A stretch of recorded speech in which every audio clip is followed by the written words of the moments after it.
sa dakilang kapanganakan ni San Juan Bautista,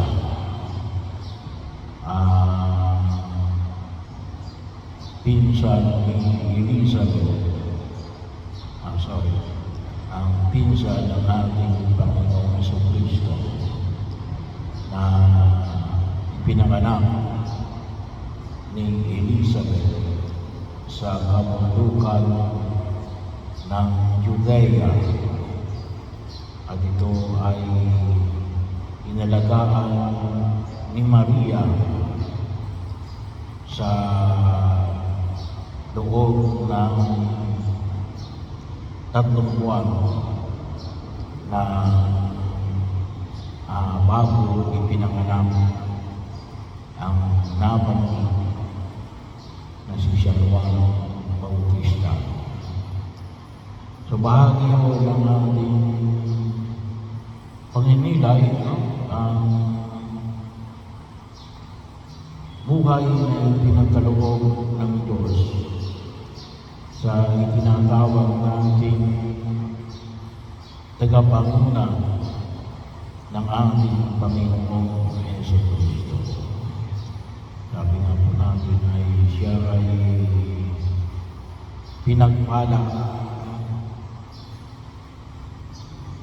bago pa siya ipanganak sa daigdig na ito, sa sinapupunan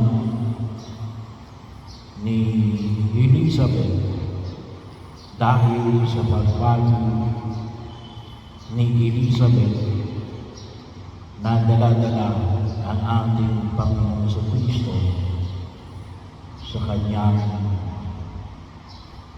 sinapupunan din. So bahagi yung pagpapala ng Diyos.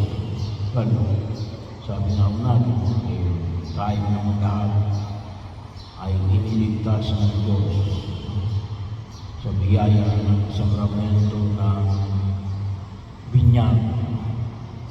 Kaya nga,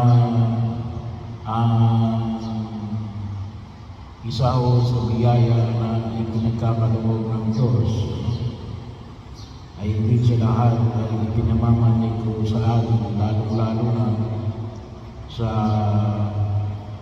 pagtanggap natin ng sakramento ng binyag. Sabi nga po natin ay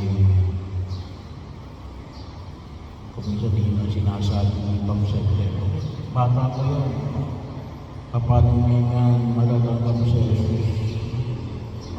Si Juan Bautista ka nga, nasa sinapupunan pa lamang ng kanyang nanay ay nagpahayag ng pagliligtas ng Diyos. So bahagi ko yun, ang propósito ay ganun ang kapangyarihan ng pagliligtas ng Diyos. Kaya nga kung sinasabi ng iba ng hindi, bata pa yan, hindi pa kaya iligtas niya ng Diyos kasi hindi pa yan makatutugon. Maliwanag mo ang sabi nga ni Jesus, ang sino mang hindi tumanggap ng Diyos katulad ng isang bata ay hindi karapat-dapat sa paghahari ng Diyos. Sabi nga natin ay hindi lang basta bata, hindi lang bata. Ito si Juan Bautista ay talagang naroon pa, hindi pa inululuwal. Ang tawag lang sa wikang English ay unborn child. Bata na. Pero sa sinapupunan pa ng kanyang nanay ay iniligtas na ng Diyos. Kaya bahagi yun, paniniwala natin sa biyaya ng binyag na kung sino ay binigyan din ng pagpapahalaga sa trabaho ni Juan Bautista ng kakapanguna na siya ay nagbinyag kay Jesus ay kaya niya ho hindi nagawa sa pagkatutusin ay tinanggap niya yung pagpapala ng Diyos doon pa lamang sa kanyang karayuan sa sinapupunan ng kanyang ina.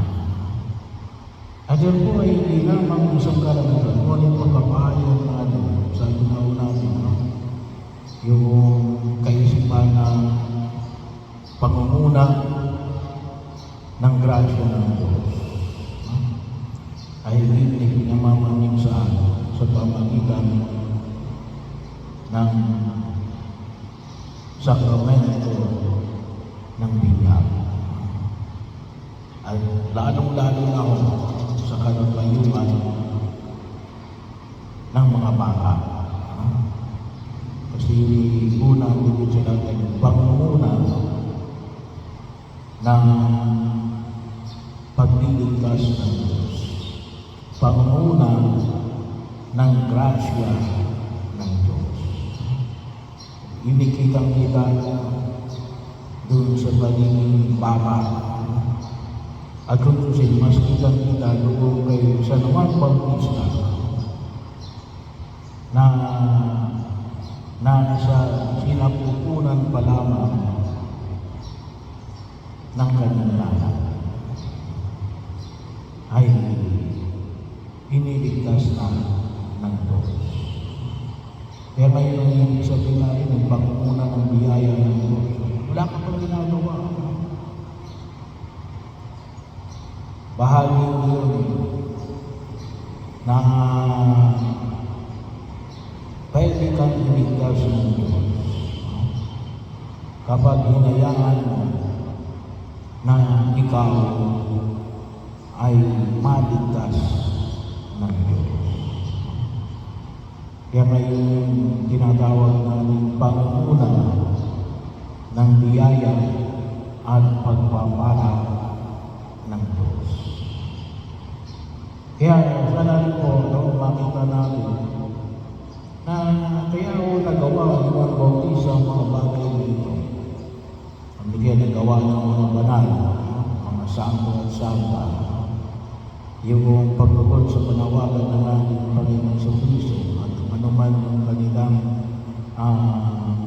pagtugod ay hindi sila sapagkat gawa ng grasya ng Diyos. At alin yung pangalawa, yung pagtanggap nila na nawa kumilos ang Diyos sa buhay nila. At yun yung nawa ng maging bahagi ng ating pagtugod. Kinakailangan natin na hayaan natin yung ating sarili na makamit yung pagpapala ng Diyos at hayaan natin yung ating sarili na tumanggap sa biyaya ng pagliligtas ng Diyos. Hayaan natin mamuhay ang Diyos sa buhay natin. Bahagi mo yun. Kahit anong yugto ng ating pamumuhay. Maaaring hindi katulad na kay isang Juan Bautista, pero malagay rin, ito ay maging bahagi ng ating pagtugon at pagtitiwala sa kapangyarihan ng Diyos sa buhay natin. At yun po yung dulog natin, sapagkat kung tutusin po ay sabi na po ay yun ang inaabangan ng tao kay Juan Bautista. Ano kaya ang mangyari sa tao ito? Well, hindi nila ang mga tumulan yan sapagkat sabi na natin sila ay mga spectators lamang, mga nagmamasid, pero hindi tayo lamang tinatawagan ng Diyos na magmasid sa biyaya ng kanyang pagliligtas. Nais niya rin tayo ay maging kabahagi ng pagtutunay sa pagliligtas ng Diyos sa pang-araw-araw nating pagkilos sa daigdig na ito. Kaya yun ang manawang ay huwag natin kalimutan. Yung unang pagkilala ang pagsunod sa lahat ng pwedeng ipagsakatuparan sa atin sangayon sa kalooban ng Diyos. Ano ba ang nais na ipagawa sa atin ng buong ikapano? At ang mahalaga yan, iba't iba tayong ginagampanan sa daigdig nito. Pero ang tungkol mo na yun, nawa, makatugon tayo katulad ng pagtugon ni Juan Bautista na makita natin na alin, maging maliwanag sa atin alin. Ito yung mission na ipinagagawa sa atin ng ating Diyos. At sana tayo ay